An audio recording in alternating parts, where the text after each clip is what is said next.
Hi there and welcome to the channel. My name is Alexandra and in this video I will show you my favorite places I visited during our 1-week trip to Amsterdam. Let's start with the most unique hotel I've ever stayed in, the Outside Inn. The hotel is an old warehouse that was transformed into a campsite. All the rooms are different from each other and there are many options to choose from. The breakfast wasn't included in the room price and was around 10 euros per person. They have a shared fridge and kitchen with a self-service bar. Downstairs are the bathrooms and showers. There's also private rooms to get ready with a mirror and sink. But our favorite thing must have been this sweet little baby boy that we got way too attached during this trip, but he was so sweet. Next is the Wondr experience. If you're all about the aesthetic Instagram photos, this is the perfect place for you. This maze is full of exciting rooms to explore and have fun.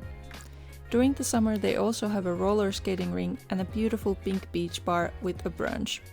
We visited during fall so we didn't get to see those, but hopefully next time we will. In some rooms there are photo spots where you can have your picture taken and it will be later sent to your email. This is perfect, especially if you're with multiple people and want everyone in the same picture. We had so much fun here. I mean, when was the last time you got to jump in a bouncy castle? I've never been to any place like this, so I highly recommend visiting here. Next up is Body World. In this exhibition you'll see 200 real plastinated bodies on display. It really took me a while to believe that these were actually real, and first it was a little bit creepy. But we're all about the curiosity, so we're super impressed with this unique exhibition. I was curious where the bodies came from, and most of them were through a program where people have decided to donate their bodies to be used for medical science and education. The theme of the exhibition was happiness and the effects of happiness in the human body. The exhibition space is huge. You go through 7 floors which are all dedicated to a different aspect of the human body. There was a lot of educational information to read and I recommend to really take your time and not rush through.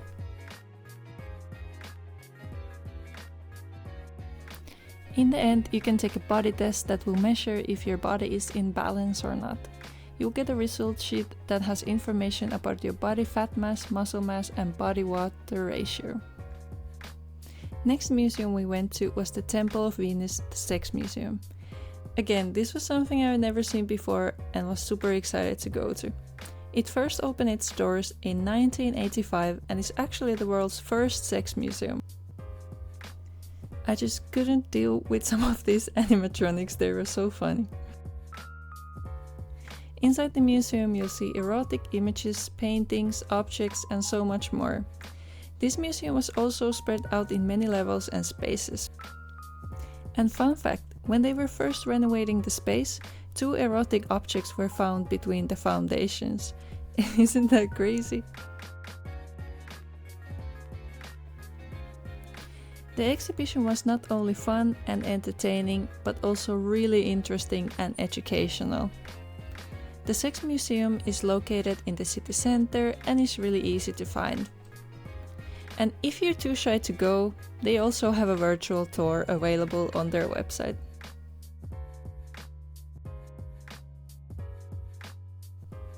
Then we have the Marihuana and Hemp Museum. This old and well-known museum teaches you all about cannabis history and culture. I think it's worth a visit even if you're not a smoker. Many museums in Amsterdam had these cool audio guide devices which I loved. The museum is pretty small and won't take a lot of time to go through. It's located at the red light district, which is already an obvious place to go see here. They had few interactive things to do like a wish wall and a really funny photo spot.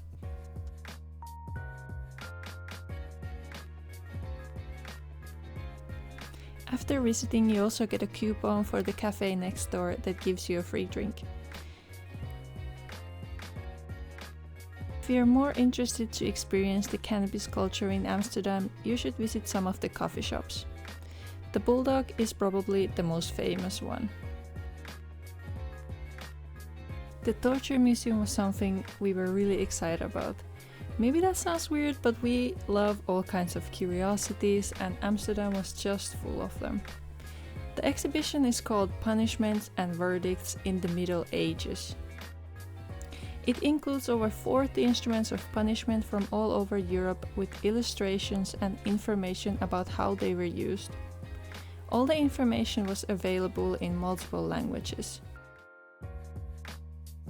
It's so crazy to really see these instruments in real life, knowing that it was so normalized to use them at some point in history. And to set the right mood, the museum is also made to look like a creepy dungeon. Up next is the Ripley's Believe It or Not. This is a place you really want to be prepared to spend time in because it's huge. There is so much to see that I think I can't even remember half of it anymore. It's full of rare and weird artifacts from all over the world. You'll never know what to expect when you step into the next room. They also have their own section about torture devices, so if you're in a hurry and can't make time to visit the torture museum, you can still see some of that in here. There's also so many fun interactives to do and great opportunities for awesome pictures. When I was a kid we had these Guinness World Record books, and I know it's a different thing, but this museum felt like I just stepped inside one of those books. The most adorable attraction was the Katten Kabinet. I don't know how to pronounce that, but there you go. It's a house with rooms surrounded with cat-themed art. They have paintings, photos, sculptures and more. We even found this sculpture that looked like our cat Selma. I mean, she's really not that big, we just like to bully her. Some of the art is also for sale. But my favorite pieces of art were the actual cats that lived here. I also loved the gift shop and I picked some cute postcards to bring home. Located on the red light district is the Museum of Prostitution called Red Light Secrets. The sex industry is really visible in the area and makes many visitors curious about how it all works. This museum will answer all your questions through written information and real-life stories from the audio guide. It only takes about 45 minutes to go through everything.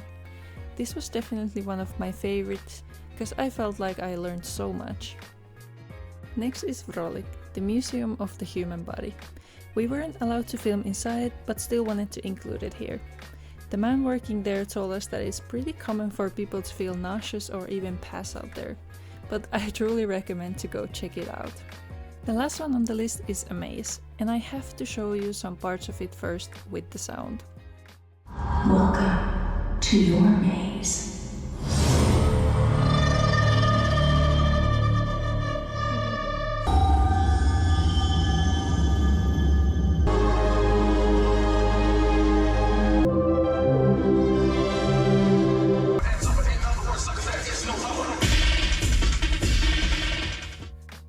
Okay, you get the idea.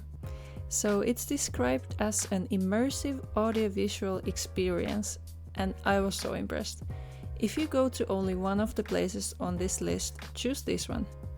It's located pretty close to the center of Amsterdam and is easily reached by car, public transportation or bike. It had 8 separate stages with awesome shows and also many interactives and photo opportunities. Once again, this was something I've never experienced before and it totally blew my mind. We had so much fun and we're totally gonna come back.